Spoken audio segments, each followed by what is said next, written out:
Om Ajnanatimirandhasya Jnananjanishalaakaya Chakshurunmilitam Yena Tasmai Shri Gurave Namaha. Nama Om Vishnupadaya Krishna Presthaya Bhutale Srimate Bhaktivedanta Swamin Niti Namine Namaste Saraswate Deve Gauravani Pracharine Nirvishesha Shunyavadi Paschatya Deshatarine Jaya Shri Krishna Chaitanya Prabhu Nityananda Shri Advaita Gadadhara Srivasadi Gaura Bhakta Vrinda Hare Krishna Krishna Krishna Hare Hare Hare Rama Rama Rama Hare Hare. Om Namo Bhagavate Vasudevaya Narayanam Namaskritya Naram Chaiva Narottamam Devim Saraswatim Vyasam Tato Jayam Mudirayet. In this session we will be discussing from the 6th verse of the 14th chapter of the first canto of Srimad Bhagavatam. Yudhishthira Uvacha Sampreshito Dwarakayam Jishnur Bandhu Didrikshaya Jnatum cha Punya Shlokasya Krishnasya cha Vicheshtitam. The meaning of this verse is Maharaj Yudhishthira said to his younger brother Bhimasena, I sent Arjuna to Dwaraka to meet his friends and to learn from the personality of God Krishna of his program of work. So Yudhishthira begins to describe to Bhima what's happening. First of all, he says, I sent Arjuna to Dwaraka. For what? To find out what is Krishna's next program. And in the next verse, the 7th verse, Yudhishthira continues to speak to Bhima. Gata saptadhuna masa Bhimasena tabanujaha Nayati kasyava hetor Naham vededamanjasa. The meaning of this 7th verse is, since he departed 7 months have passed. When did Yudhishthira send Arjuna? 7 months back. Yet he has not returned. I do not know factually how things are going on there in Dwarka. How things are going on, I do not know. The 8th verse. Api devarshinadishtaha sakaloyam upasthitaha yadatmano angamakridam bhagavan utsisrikshati.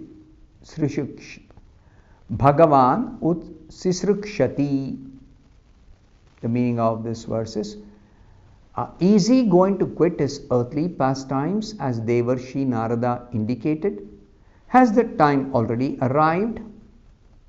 Again, Yudhishthira is conjecturing that Krishna has disappeared. Only then there was a reason for all such symptoms to appear. So he is again trying to confirm by asking Bhima, is the Supreme Lord going to quit his earthly pastimes? And some mention was made about Devarshi Narada. In the previous chapter, it was described, Narada had told Yudhishthira, you Pandavas should remain on this earth as long as the Supreme Lord is present. Which means that after the disappearance of Supreme Lord, you should also quit your position on this earthly planet. So that is exactly what is being referred here. As Devarshi Narada had indicated, has the Supreme Lord quit his earthly pastimes? So Srila Prabhupada writes an elaborate purport to this particular verse. Srila Prabhupada says, as we have discussed many times, the Supreme Personality of Godhead, Lord Sri Krishna, has many plenary expansions. What's the meaning of plenary expansion? Krishna is the unlimited personality of Godhead. He expands. That means he one person, but he is simultaneously present in many forms. He himself is present in many forms.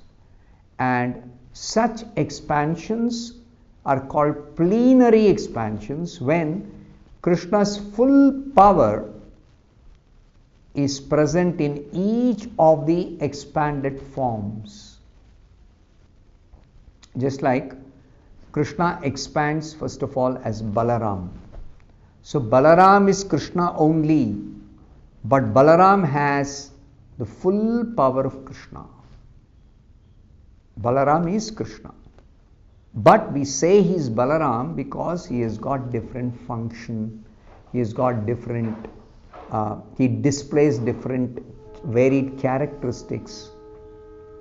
He has specific pastimes, he has specific relationships, he has specific characteristics, and all appear to be distinctly different from Krishna's own appearance, characteristics, qualities, activities appear to be different. So, Krishna, the Supreme Personality of Godhead, has many plenary expansions. We can't count how many plenary expansions are there. And each and every one of them, each and every plenary expansion, although equally powerful, executes different functions. If it were for the same function, there is no need. Krishna is all powerful.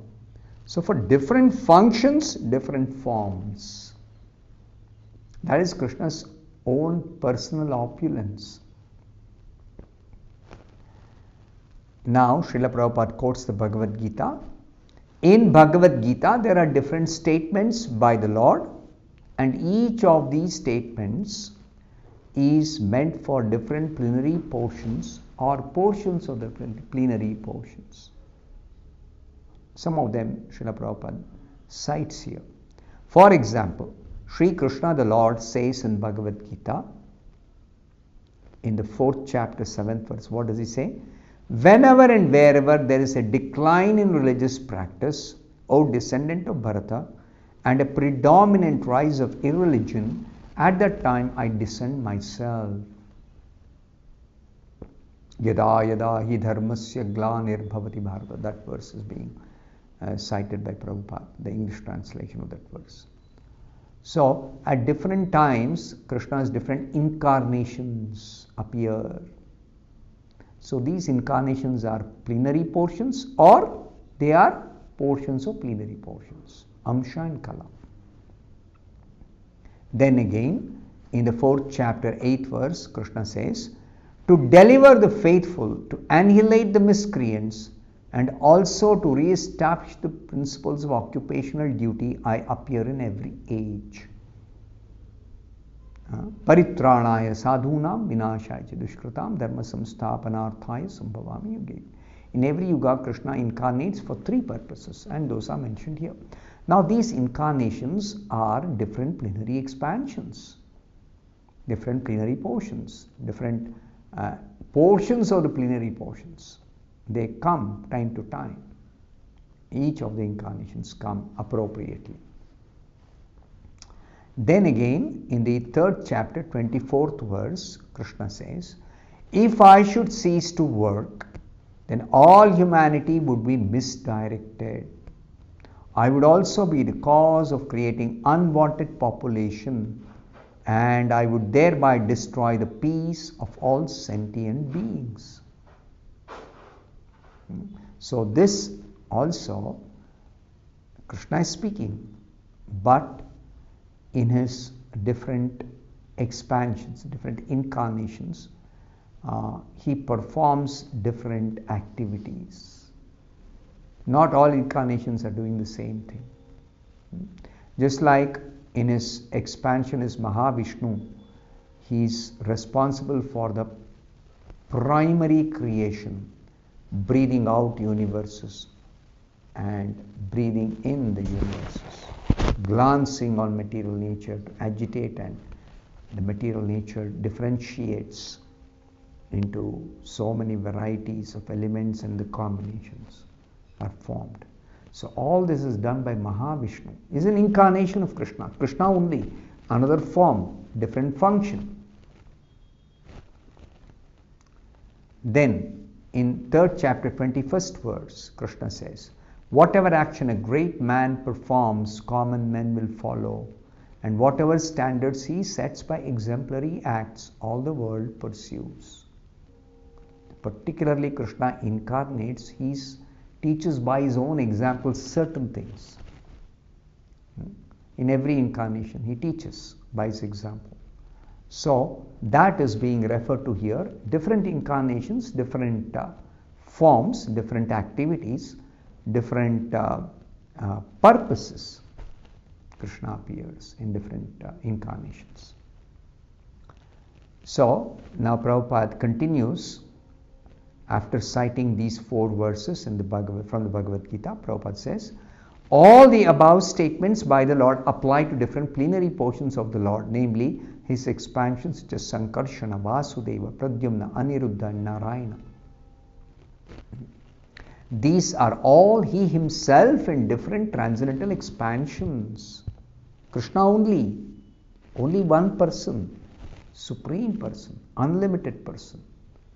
He is not an ordinary person like us. Transcendental personality, full of so many opulences, so many powers, so many different forms. Still, the Lord as Sri Krishna functions in a different sphere of transcendental exchange with different grades of devotees. As Krishna himself, he also appears. And that appearance is the appearance of the original personality of Godhead. In Mathura, he is born, and then he transfers himself to Vrindavan, and then again comes back to Mathura, then Dwaraka. So, different sphere of transcendental exchange with different grades of devotees, different types of devotees are there. And yet, Lord Krishna, as he is, appears once every 24 hours of Brahma's time, once in a day of Brahma, or after a lapse of 8,640,000,000 solar years. This one day and night of Brahma together is our calculation on the earth, 8,640,000,000. So many solar years elapse after Krishna appears again. In each and every universe, Krishna appears once in the day of Brahma. And all his transcendental pastimes are displayed in each and every universe in a routine spool, just like cinema is running. Like that, every Brahmanda, Krishna will appear, perform his pastimes, and disappear. Once in a day of Brahma only, in his form as Krishna. Of course, in his other forms, other expansions, other incarnations, he appears in so many different yugas, in different times. But in that routine spool, the functions of Lord Krishna, Lord Vasudeva, etc. are complex problems for the layman. A layman cannot understand. It is the same personality of God that is appearing. There is no difference between the Lord's self and the Lord's transcendental body. This is important. Krishna's body and Krishna's soul are identical.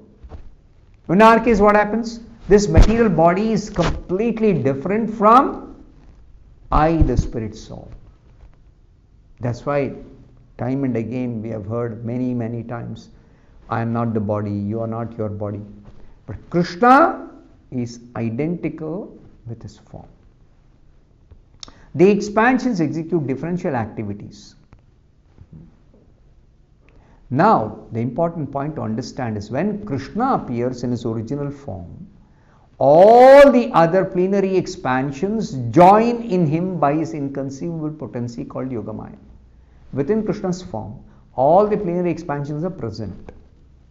And thus, the Lord Krishna of Vrindavan is different from the Lord Krishna of Mathura. Different means a different expansion is present in Mathura, a different expansion is present in Dwaraka, a different expansion is present in some other Leela.